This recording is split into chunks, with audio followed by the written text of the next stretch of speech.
brother was early on the internet. You were early with Empire, and then you had the Pooh on Sports. Your NBA podcast was pretty early in the game too with the podcast stuff.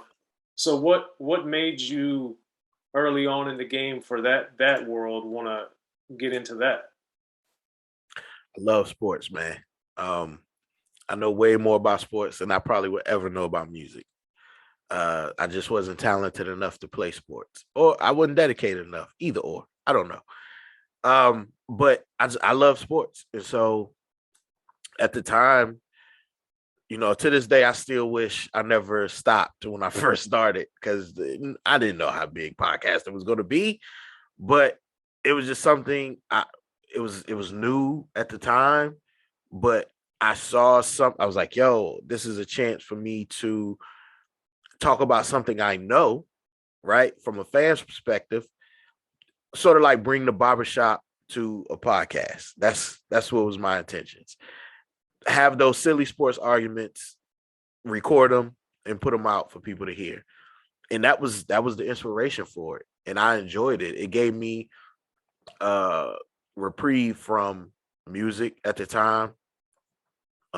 Just with all the things I was going through, it just gave me that break that I needed. And it was good. It was positive. Like I had people I didn't even know certain people were like listening or paying attention because I wasn't really checking numbers. I wasn't caring about any of that stuff.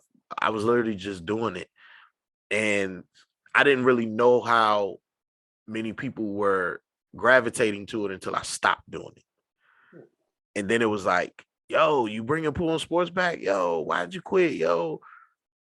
And I tried to bring it back a few different times, but it was never the same because originally it was me and my manager, Big Doe, and it worked. We were together all the time. We had, a synergy, a certain chemistry. I was the guy who knew the stats and all the facts, and he was just all opinion. And it worked. And I tried to, bring it back in different versions, and the energy was never the same. And so I just kind of put it to bed officially after my last time trying to bring it back. But that was, like I said, that was something I didn't know how many people were listening or paying attention until I stopped doing it. And then that's when I was like, damn, like, damn, I might have missed one, or I might have missed the boat on one. But I didn't go into it for that purpose or that reason. I literally just started doing it because it was something that was interesting, it was fun, and it wasn't music. And that was the beauty of it for me. Okay. Well, back to the music, since there's so much great other stuff. I was intrigued because Mello Music Group was another label that you worked with and had multiple projects. So again, what drew you to them, and how did you see, their operation worked? Funny thing is, I was the first artist to have a feature on a Mello Music project when they first started. I believe it was a Georgia and Mudro single. And we talked, me and Mike from Mello, we talked after I did that, and he had asked me about doing a project over there. And he was talking about Apollo Brown. He wanted me to do some with Apollo Brown. And I was with it. Apollo had did a remix for something that I had did over there, and it was dope. And then I ended up meeting Apollo at CMJ one year, and we hit it off well. We was clowning, we was having fun, like it was good energy, good vibes, and but it just never happened. The timing wasn't right. So 2014, when I was working on the Notch record, Home Sweet Home, I reached out to Mello. And I said, yo, I know it didn't work last time, but let's figure something out. So we ended up doing a 2-project situation where we did the me and Knott's album, Home Sweet Home, and then he had wanted me to do a project with all the producers they had over there. I think Larange, Apollo, Odyssey, Quelle, Chris. And so I was like, okay. My whole thing was I just wanted somewhere to take the Knots project, right? And so I was like, all right, whatever. Yeah. I'll do an EP with all you guys, whatever. I know Odyssey, obviously I know Apollo. It's all good. We'll do whatever. Apollo was the first person to send me beats. I recorded like 2 songs. And I ended up going to Apollo and Razkaz's album release party in New York at S.O.B's. And while we was down in the green room, I played him the 2 records. And he just looked at me and said, nobody else is getting beats on this EP. It's gonna be me and you. And I was like, all right, just tell Mike that. And he said, don't worry about it. It's done. and that's how that EP became me and Apollo versus me and everybody else. And did well. My thing with Mello is you get what you say you're going to get for the most part. So, you're going to get your vinyl release. You're going to get, your marketing and promotion up to a certain point. You're going to get a visual or 2. It's like, you're going to get these things. And that's all I was looking for, man. I wasn't looking for much at the time. He runs his operation a way that works for him. And at the time, it didn't even matter to me. I was just looking to like replant myself. And Words Paint Pictures and Home Sweet Home helped me replant myself in 2015 before I went on another hiatus. But it helped replant myself for what I wanted to do. And, I toured. Me and Apollo went over to Europe. Me, Apollo, and Razkaz went to Europe. Had tremendous for the Words Paint Pictures project, had tremendous press. So all those different things happened, and it fell apart for the Home Sweet Home project. We ended up changing PR people, and that didn't work out like any of us planned. And so that project left a little sour taste in our mouth, but for the most part, he told me how I was gonna run. It ran how I was gonna run, or how he said it was, and I was good with that. Like, my thing is this: at the end of the day, if you say you're gonna deliver something or you promise me something, all I ask is that you deliver what you promised, right? So if you say I'm gonna give you $20 on Friday, I don't care if I could have got $100 if I waited to Tuesday. If we agreed on that $20 Friday, just give me my $20 Friday. And that's all that matters. So that's how me and Mike or me and Mello run. It's just like, whatever you promise, deliver on what you promise. I'm gonna deliver on what I promise, and we rock from there. Fair enough. Yeah, because Words Paint Pictures is definitely, I think, a great project. But I also wanted to get for you with Apollo Brown, what, because I think he's one of those producers that's put out so much great work, Razkaz, O.C., yourself, Mhm. but his name doesn't ring louder, I think, or as loud as it could or should. So what do you think is so special or distinctive about his sound and what he brings to the table? Man, it's traditional boom bap, straight up and down. Like, it's no frills. He's gonna chop the samples. He's gonna, give you the pattern. Like, what it is. And um I think more than just the music, just working with the man, right? Like, I got to, spend some time with him in Detroit, and met his family, and like, he's just a good guy, right? Like, we just connect. We always say, like, when we go on tour, like, other than me going out with little brother, like, he's one of my favorite people to tour with, because we just take care of business and go get something to eat and the night's over. Like, but I think we just connected on a different level, like on a human level. And like I say, he's one of my favorite people in the game, period. He does what he says he's gonna do.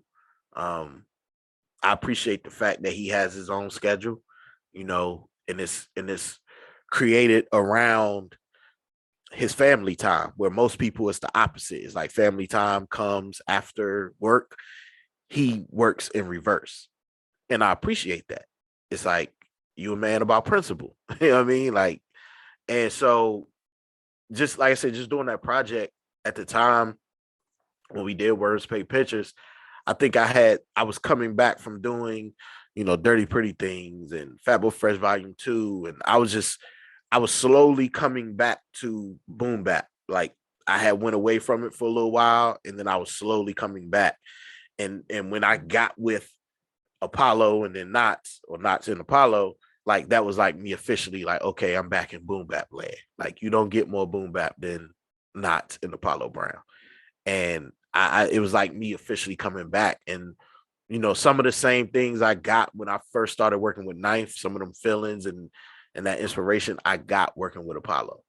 And that's what that was for me. So it was beautiful, man. We just, you know, he was feeding me beats and it was like, yo, which ones out of these you like? And I would pick one or pick two and then he'll wait for me to deliver the songs and then he'll feed me more. So it's almost like he caught my rhythm because I'm a person, don't send me 20, 25 beats at a time. I can't take it. My brain going to beat overload. They all start sounding the same. And he caught that vibe. And so I would get 3, 5, 2. And so like I said, it was just a chemistry we ended up developing.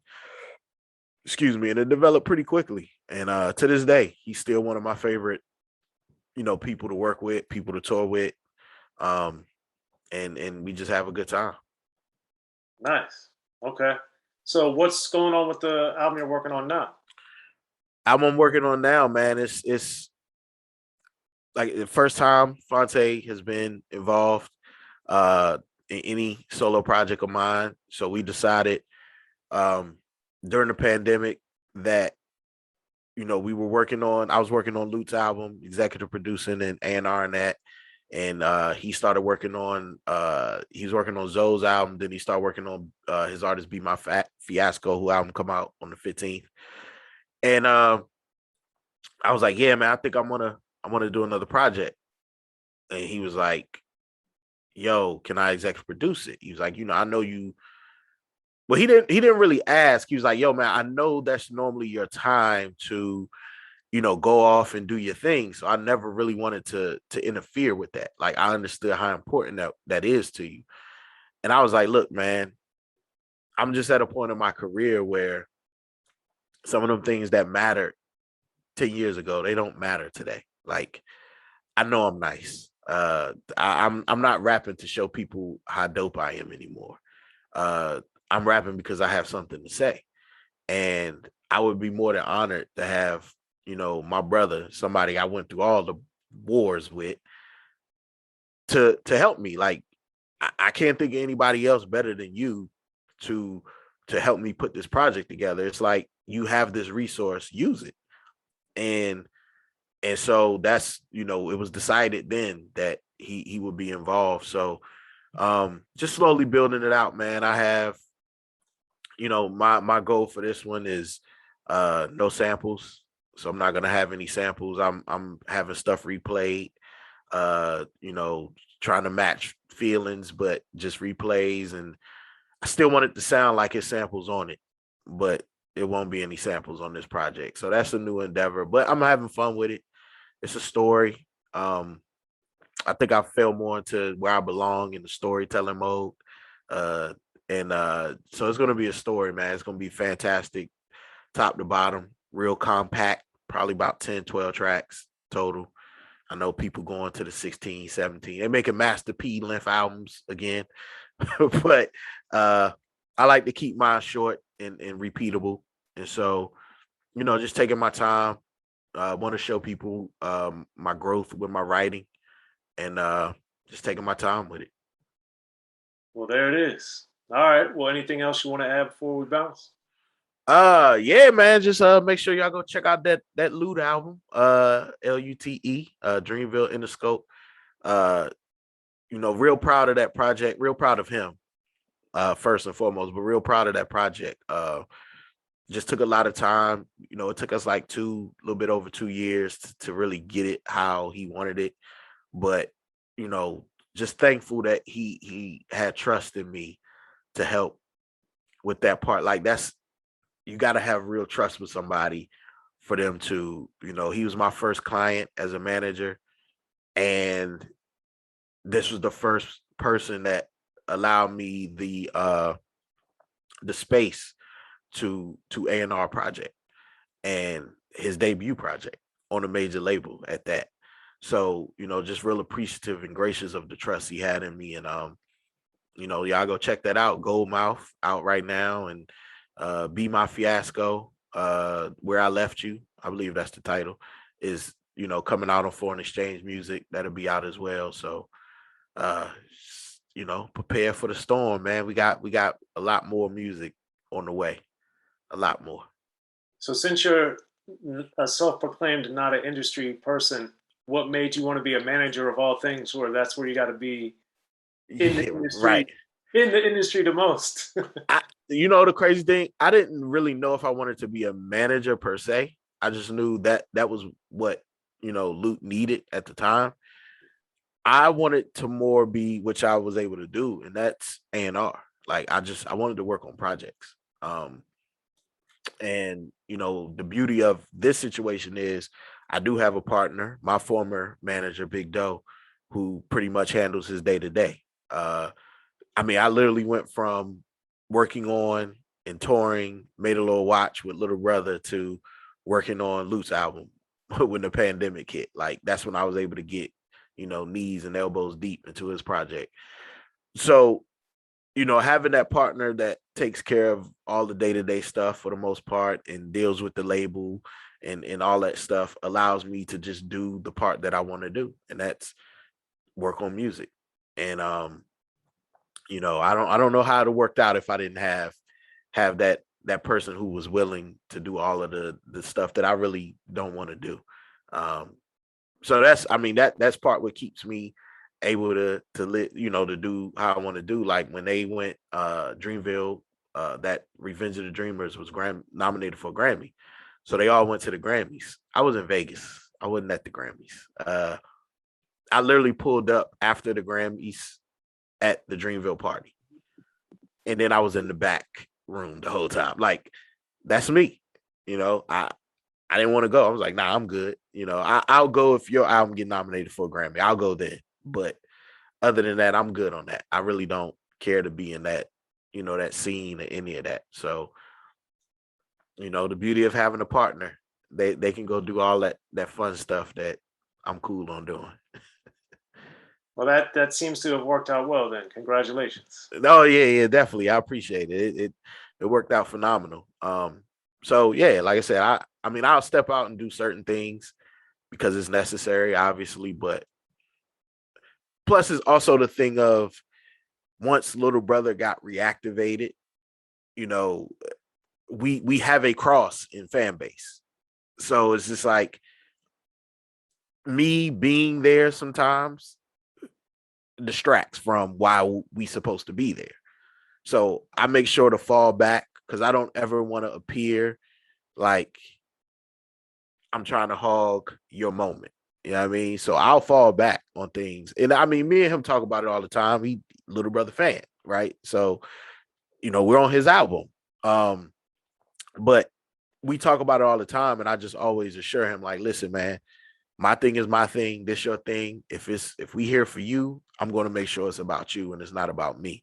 So even when people want to take pictures and things like that, I tell them, wait, hold on, let me take care of this first and then I'll go do whatever. But I just always want him to make sure he sees that I understand when we're in Lute mode, it's about Lute. It's not about me. I go do me on my time, but on your time, it's about you. So that's one of the other reasons why, especially at this point, I don't always go do things with him. I'll just do certain things that I know I need to be there for, but I let my partner handle a lot of that stuff. I do my work, behind the curtain. There you go. All right, well, Rapper Big Pooh, man, we really appreciate you coming through the Unique Access, man. It's great speaking with you. No problem, man. I appreciate you having me.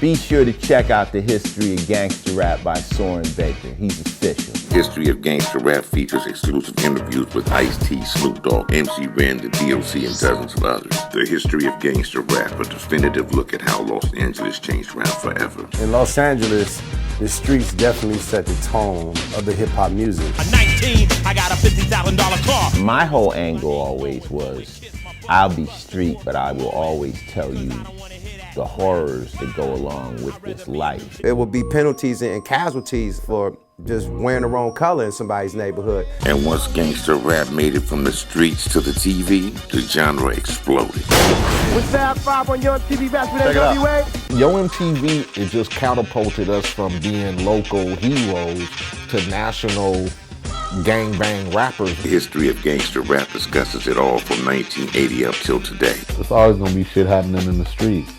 You know what I mean? So it's always gonna be something to talk about. The History of Gangster Rap in stores now.